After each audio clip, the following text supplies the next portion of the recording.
नमस्कार बहनों एवं भाइयों। आज मैं आप सबके समक्ष अपने देश के बच्चों की दशा पर एक व्यंग्य देना चाहूँगा। इसका शीर्षक है सुअर और मानव का बच्चा। आप सबको संज्ञान हो या ना हो, लेकिन मैं बता दूं, एक लंबे अरसे से लगातार हमारे देश में पश्चिमी एशिया के मुस्लिम देशों के शेखों की आवभगत इस तरह से कराई जाती रही है मानो उनकी कृपा पर ही हमारा देश निर्भर है। वे तेल क्या देते रहे हैं मानो हम उनके आज भी अधीन हैं। और संयुक्त अरब अमीरात, सऊदी अरब और भी दूसरे, कुवैत, बहरीन, इन सब देशों के शेख हमारे देश में और हमारे देश से सटे हुए गरीब देश की श्रेणी में रह रहे बांग्लादेश और श्रीलंका में जाकर के वहाँ से 6 वर्ष, 7 वर्ष, 8 वर्ष, 9 वर्ष, 10 वर्ष आयु की जो गरीब मुसलमान भाइयों की बेटियां होती रही हैं, उनको कुछ रुपए देकर, कुछ धन देकर के उन बेटियों को खरीद लेते रहे हैं, उनके साथ यहाँ निकाह करते रहे हैं और निकाह करने के उपरांत उन्हें जब अपने देश ले जाते रहे हैं तो उनके साथ दुराचार की इंतहा करने के बाद उन्हें तिल तिल कर कैसे मरने के लिए छोड़ देते रहे हैं, इसकी दारुण कथा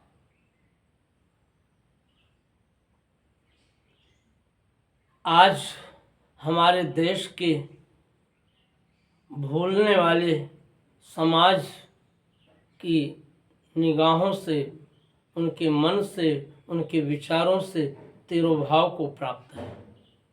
किसी को कुछ नहीं मालूम, किसी को कुछ भी संज्ञान नहीं है। इस देश में निठारी कांड हुआ है,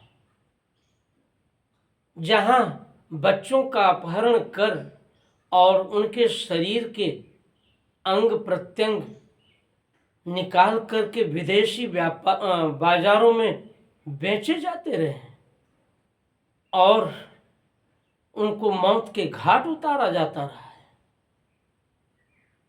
ये तो हमारी भारत सरकार और प्रदेश सरकारें बता सकती हैं कि किस प्रदेश से कितने बच्चे वर्ष भर में लापता हो जाते हैं और उनका आज तक पता नहीं चलता है, कभी पता नहीं चलता है।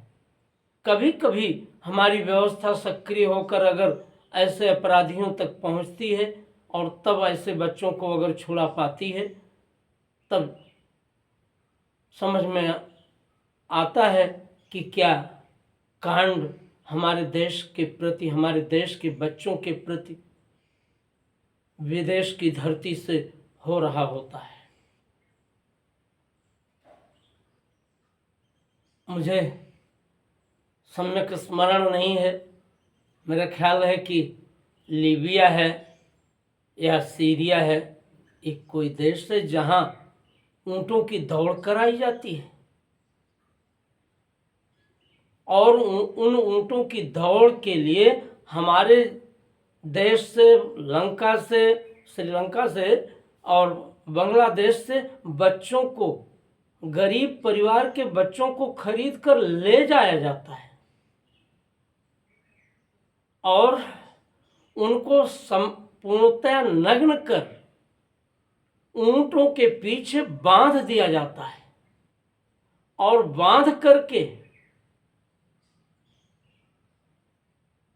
फिर आग में तपाई हुई लोहे की सलाख उन बच्चों के शरीर पर जब स्पर्श कराई जाती है तो बच्चे चीत्कार कर उठते हैं और विलख पड़ते हैं, एकदम क्रंदन कर उठते हैं। और उनके क्रंदन को एकाएक सुन करके जब ऊंट दौड़ लगाते हैं तो हमारे वे तथाकथित श्रीमान शेख गण अपनी दृष्टि सुख को प्राप्त करते हैं, उसका आनंद लेते हैं।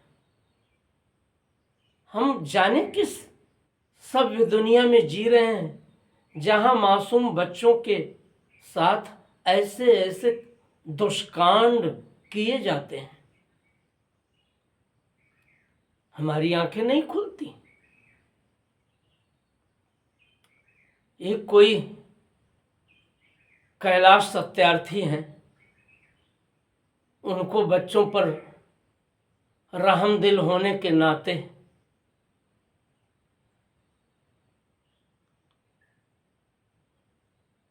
नोबेल शांति पुरस्कार प्रदान किया गया।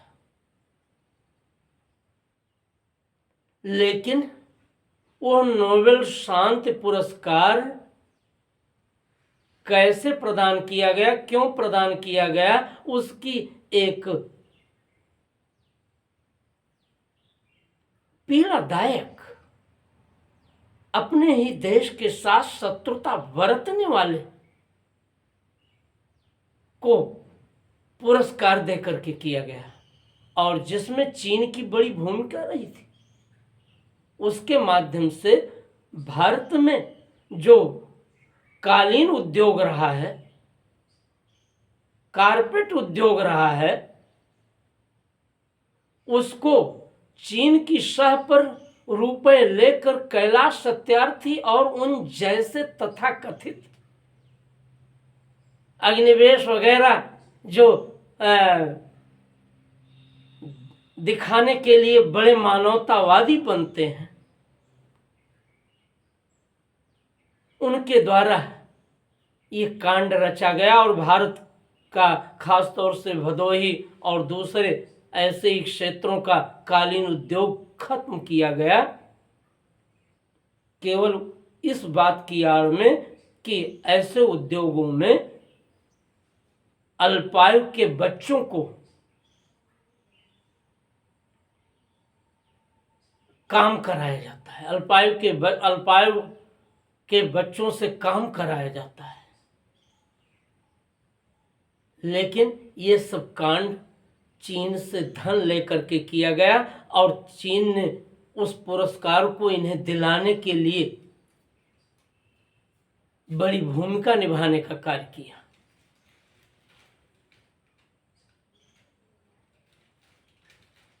चीन तो हमारे देश के साथ निरंतर षड्यंत्र करके कमजोर करने में लगा ही हुआ है, और उसके लिए मुहरा इसी देश के लोगों को बनाता है।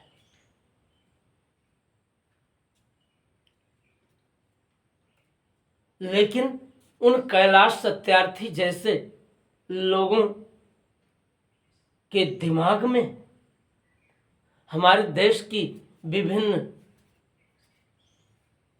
वाम मोर्चा की सरकारों के द्वारा जो बच्चों पर अत्याचार किया जाता रहा है, और जो हमारे देश की गरीब परिवारों की, मुस्लिम गरीब परिवारों की नन्ही नन्ही बेटियों को विदेश के बाजारों में निकाह के बहाने से ले जाया जाता रहा है, और उन पर अमानुषिक अत्याचार किया जाता रहा है, उस सब पर कैलाश सत्यार्थी जैसे लोग एकदम मौन साध लेते हैं, क्योंकि उससे उनकी काली कमाई तो सिद्ध होती नहीं।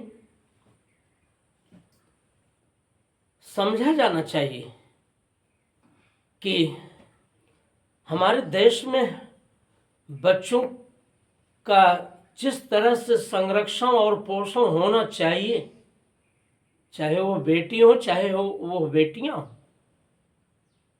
उन सब के लिए, उनके संरक्षण के लिए, उनकी शिक्षा के लिए, उनके पोषण के लिए जिस तरह से समाज को जागरूक होना चाहिए, और जो मानव तस्कर हमारे देश में वेश बदल बदल करके घूमा करते हैं, उनका पर्दाफाश करके उनको जेल की सींकचों के अंदर डालने का कार्य किया जाना चाहिए। वो सब होता दिखाई नहीं देता समय। तभी तो लाखों लाख बच्चे प्रतिवर्ष हमारे देश से गायब हो जाते हैं, उनका पता तक नहीं चलता। कैसे कैसे हमारे देश के गांव की बेटियां हमारे देश के ही लोगों द्वारा गुमराह करके शहरों में नौकरी दिलाने के झांसे में लाई जाती हैं और उनके साथ फिर रेड लाइट एरियाज में जो दुर्व्यवहार कराया जाता है, जो दुर्व्यवहार उनके साथ घटता है, वो सब मानवता को शर्मसार करने वाला होता है। आखिर 8-9 वर्ष की एक नन्ही मासूम सी बेटी का केरल में उसके साथ दुराचार और उसे आग में जला देने का कार्य, विभत्स कार्य हुआ। अब हमारे सर्वोच्च न्यायालय के मुख्य न्यायाधीश और सर्वोच्च न्यायालय के न्यायाधीश गण मौन क्यों है उसके ऊपर? इस तरह से जो कांड हुआ है केरल में हुआ है, स्वतः संज्ञान लेने की आखिर ये प्रवृत्ति वहां क्यों नहीं प्रस्तुत हुई, जो और जगह प्रस्तुत हो जाती है बड़ी आसानी से? सब जो षड्यंत्र इस देश को नुकसान पहुंचाने का चल रहा है, और इसमें जो हमारे देश के कतिपय राजनीतिक दल केवल सत्ता प्राप्त करने के चक्कर में विदेशी शक्तियों से मिलकर षड्यंत्र कर रहे हैं, खासतौर से जिनको हम टुकड़े टुकड़े गैंग का करके संबोधित करते हैं, और जिसके पुरोधा बन जाते हैं कांग्रेस के तथाकथित स्वनामधन्य नेता राहुल गांधी, सोनिया गांधी, और इन सब कांडों पर उनकी निगाह नहीं जाती। कारण कि अगर वहां उसके विरोध में कुछ बोल देंगे तो जो वायनाड में एक बार जीत गए थे फिर दोबारा जीतने का अवसर जाता रहेगा। राजनीति जो विपक्षी पार्टियों को संगठित करके सत्ता हथियाने का खेल चल रहा है, वो कहीं खंडित न हो जाए। यदि इस देश का हित करना है तो अपने स्वार्थों की बलि देकर इस देश के लिए, इस देश के बच्चों के लिए, इस देश के समाज के लिए जब कार्य किया जाएगा तब जाकर के हम सचमुच इस देश के हितैषी कहलाने की स्थिति में होंगे।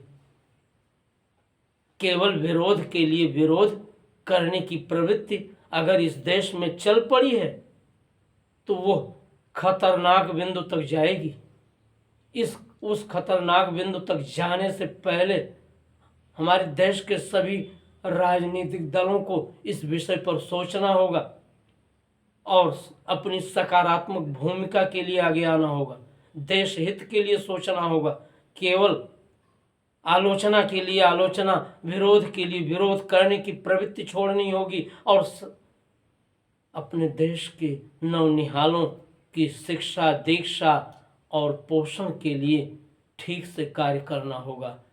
चीन की चालाकियों को, चीन की धूर्तता को और दूसरे देश के और जो षड्यंत्रकारी हमारे देश में रुपए देकर षड्यंत्र कराने में लगे हुए हैं, उनके बारे में भी ठीक से समझ करके उनको जवाब देना होगा और अपने देश के लिए ही अपने को समर्पित करना होगा।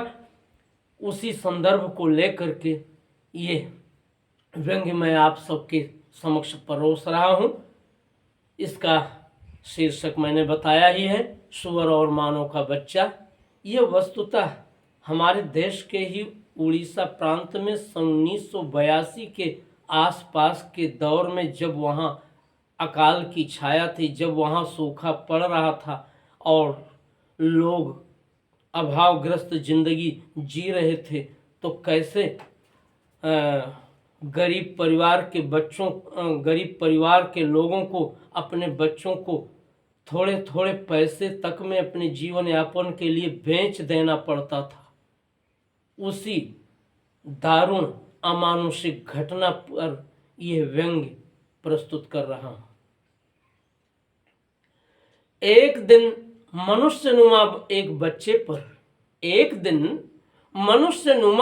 बच्चे पर एक सुअर का बच्चा बिफर पड़ा। एक दिन मनुष्यनुमा एक बच्चे पर एक सुअर का बच्चा बिफर पड़ा। अबे सुन, अपना सिर धुन, समझ ले कि मैं तुझसे हूं बहुत बड़ा। समझ ले कि मैं तुझसे हूं बहुत बड़ा। मान न मान पर बात है चश्मदीद। मान न मान पर बात है चश्मदीद। तुझसे तो महंगी है मेरी लीद। तुझसे तो महंगी है मेरी लीद। तू बिकता है तो मिलते हैं रुपया मात्र 20। तू बिकता है तो मिलते हैं रुपया मात्र 20। उसमें भी 420। उसमें भी 420। सुन ले मेरी कीमत, आगे फिर ऐंठना मत। सुन ले मेरी कीमत, आगे फिर ऐंठना मत। मैं बिकता हूं तो मिलते हैं 500 रुपया नकद। मैं बिकता हूं तो मिलते हैं 500 रुपया नकद। साथ में लिखा जाता है सनद। सच्चाई जानना हो तो किसी को भेज दो उड़ीसा। सच्चाई जानना हो तो किसी को भेज दो उड़ीसा। या कि बनवा लो अफ्रीका का वीसा। या कि बनवा लो अफ्रीका का वीसा। सब कुछ पता चल जाएगा। सब कुछ पता चल जाएगा। कितने गैर गुजरे हो, कितने गैर गुजरे हो, इसका एहसास तुझे हो जाएगा। इसका एहसास तुझे हो जाएगा। इसका एहसास तुझे हो जाएगा। इसका एहसास तुझे हो जाएगा। वहाँ उड़ीसा में ये घटना उस समय घटी थी कि एक गरीब परिवार ने अपने बच्चे को 20 रुपए में बेचा था और खरीदने वाले ने अंततः उसे भी ठेंगा दिखा दिया। वो 20 रुपया भी नहीं दिया। उस समय तो हमारे देश में केंद्र में कांग्रेस की ही सरकार थी। भारतीय राष्ट्रीय कांग्रेस की सरकार थी। श्रीमती इंदिरा गांधी जी उस समय प्रधानमंत्री थी। आखिर हमारे देश के एक प्रांत में कोई भूखा मर रहा हो, दूसरे प्रांत में अन्न सड़ाया जा रहा हो, ये कैसे उचित ठहराया जा सकता है? शासन प्रशासन के लिए प्रांतों का विभाजन है, प्रांतों की व्यवस्था है, अन्यथा पूरा देश एक संगठित राष्ट्र है। और हमारे देश में, हमारे राष्ट्र में, हमारे राष्ट्र के किसी कोने में अगर अभावग्रस्तता है तो ये सरकारों की जिम्मेदारी है कि वो अभावग्रस्तता किसी भी परिस्थिति में दूर की जानी चाहिए। लेकिन उसे दूर करने का कार्य क्यों नहीं किया जाता रहा है? एफसीआई के गोदामों में अनाज सड़ जाए और अभाव दिखा करके हम विदेशों से गेहूं और चावल खरीदने का कार्य करें, क्योंकि उससे कमीशन जो मिलना है, आयात में कमीशन, निर्यात में कमीशन, यही तो धंधा रहा है भारतीय राष्ट्रीय कांग्रेस से परिचालित सरकारों का। और उसी का परिणाम रहा है कि हमारे एक प्रदेश में समृद्धि तो दूसरे प्रदेश में अभावग्रस्तता बनी रहती रही है। यह नीति आज तो नहीं है, और अगर आज है तो उसे दूर किए जाने की आवश्यकता है। मैं समझता हूं कि पूरे देश में अभावग्रस्तता को दूर किए जाने का कार्य किया जा रहा है। अगर प्रदेश सरकारें सचेतन रहें, षड्यंत्र न करें, तो खाद्यान्न का संकट, खासतौर से गेहूं और चावल का संकट तो हमारे देश में कथमपि नहीं है। भले ही चीनी का संकट तो कथमप नहीं है, दालों का संकट और तेलहन का संकट जरूर है, लेकिन ये दलहन और तेलहन भी हमारे देश में कमीशन खोरी के लिए ही संकट की श्रेणी में आया है, क्योंकि बिना आयात किए तो कमीशन मिल नहीं सकता। और अगर हमारे देश में दलहन का संकट नहीं रहेगा, तेलहन का संकट नहीं रहेगा, तो फिर आयात कैसे होगा, कमीशन कैसे मिलेगा। इसीलिए उस काल की सरकारों ने इस संकट को जानबूझकर पैदा करने का कार्य किया, और केसहरी की दाल जिसमें 38% प्रोटीन पाया जाता है, और विभिन्न दालों को मिक्स करके उसका सेवन भारतीय जन करते रहे हैं, लेकिन केसहरी की दाल को प्रचारित किया गया पशुओं के लिए। और उसके बाद धीरे धीरे जब किसानों ने केसहरी का उत्पादन करना बंद कर दिया, तो देश में दलहन का संकट आया, और जब दलहन का संकट आया तो आयात का मौका मिल गया। यही तो होता रहा है। ये सब प्रवृत्तियां हमारे देश में चलनी नहीं चाहिए। पूरा देश उत्तर से लेकर दक्षिण तक, पूर्व से लेकर पश्चिम तक शांति और सुखमय जीवन का देश बनना चाहिए, और इसके लिए सभी लोगों को सम्यक प्रयत्न करना चाहिए। हमारे देश में जो तरह तरह से उपद्रव योजना बना करके कराए जाते हैं, वो सब बंद होना चाहिए। इन्हीं शब्दों के साथ आप सबको धन्यवाद। आप सब इसे सब्सक्राइब करें और अपनी टिप्पणी बॉक्स में अंकित करें।